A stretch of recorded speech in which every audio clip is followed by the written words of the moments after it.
کی کو بتلایا گیا. وہاں ایک بزرگ ہے مدینہ جدہ میں.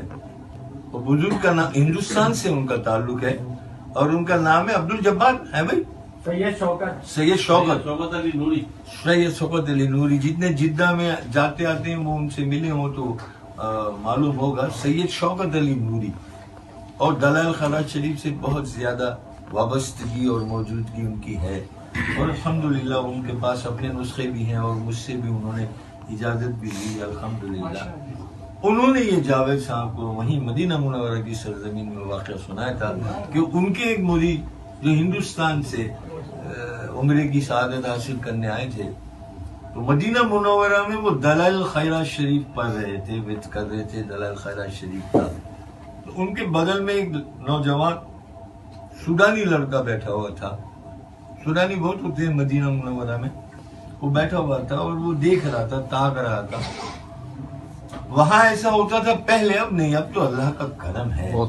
پہلے تو دلائل خیرات شریف دیکھی نہیں, انہوں نے لی نہیں اور آپ کو بھگا دیا. آج بے دہاز شیر روح نافی تو نہیں دیتے تھے واپس.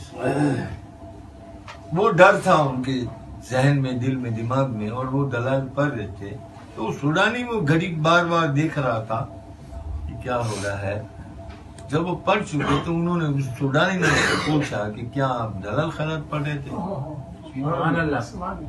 تو سوڈانی میں گھڑی بار بار دیکھ رہا تھا کہ کیا ہو رہا ہے.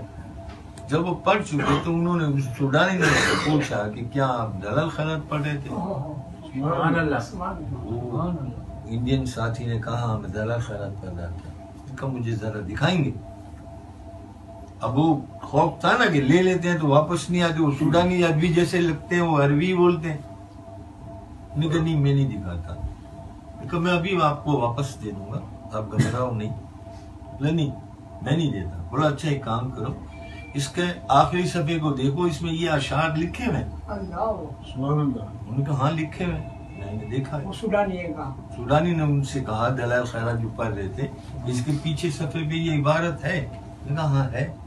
درمیان میں یہ عبارت موجود ہے؟ کہاں ہے. سوڈانی نے کہا کہ یہ بتائیں کہ یہ دلائل خیرات آپ کو ملی کہاں سے؟ آپ کو ملنا ممکن نہیں ہے, یہ کیسے ملی؟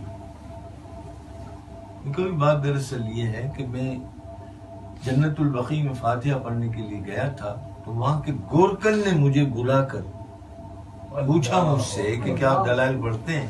میں نے کہا ہاں. اس نے مجھے یہ دی, گورکن نے.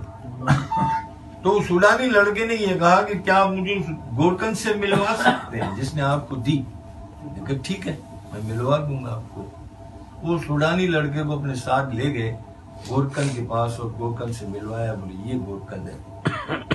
اچھا بھائی یہ دلائل خیرات شریف آپ کو کہاں سے ملی جو آپ نے ان کو دی؟ ان کا بات دراصل یہ ہے کہ یہاں جتنی بھی تدفین ہوتی ہے تو ہم 3 مہینے 4 مہینے کے بعد ری کھدائی کرتے ہیں اور جو ختم ہو گیا ہوتا ہے معاملہ اس کو ختم کر کے دوبارہ اس کو نیا کر لیتے ہیں. اور جس قبر میں بھی نشان ہوتے ہیں یا ابھی خراب نہیں ہوتی یا موجود رہتی ہے تو اس کو نہیں چھیڑتے. تو میری یہ ڈیوٹی لگی ہوئی تھی. ایک قبر کو میں نے کھولا تو اس میں جیسے ابھی رکھا ایسا جنازہ اس کے سینے پہ یہاں دلائل خیرات رکھی تھی, وہ میں نے اٹھا لی اور قبر کو بند کر دیا. اور یہ صاحب یہاں سے گزرے تو میں نے ان سے کہا دلائل پڑھتے ہو؟ انہوں نے کہا میں نے ان کو دی. وہ بچہ زاروں قطار رونے لگا. اس نے کہا کہ آپ مجھ پر ایک احسان کیجئے, اس قبر تک مجھے لے چلیے, کب کھولیں گے میں دیکھنا چاہتا ہوں. کہ بھائی 4 مہینے لگیں گے, 3 مہینے لگیں گے, دوبارہ ٹرن آئے گا. خیر آپ رک سکتے ہیں؟ رک سکتا ہوں. 3 مہینے کے بعد یا 2 مہینے کے بعد یا 4 مہینے کے بعد وہ بچے کو دوبارہ قبرستان پہنچا, وہ گورکن نے دوبارہ کھولی وہ قبر تو اس نے چیخ مار کر کہا کہ یہ میرے والد ماجد کی قبر ہے اور میں نے ان کو اپنے ہاتھ سے سوڈان کے قبرستان میں دفن کیا. نعرہ تکبیر, نعرہ رسالت, نعرہ حیدری, علی دلائل خیرات شریف کی نعرہ رسالت, نعرہ حیدری, علی دلائل خیرات درگاہ شریف کی برکتیں ہیں، یہ جلال شریف کا فیضان ہے، اور جیتا جاگتا کوئی صدیوں پرانی بات نہیں ہے، یہ تازہ ترین بات ہے۔ سبحان اللہ۔ تو وہ جو شعر ہے وہ یہی ہے کہ دفن کہیں بھی ہوں مگر اٹھوں وہیں سے، بھلے یہاں آمین آمین بجاہ دلال خیرات والے کو یہاں سے اٹھا کے وہاں منتقل کر دیں گے، ایسا مقدر ہم سب کا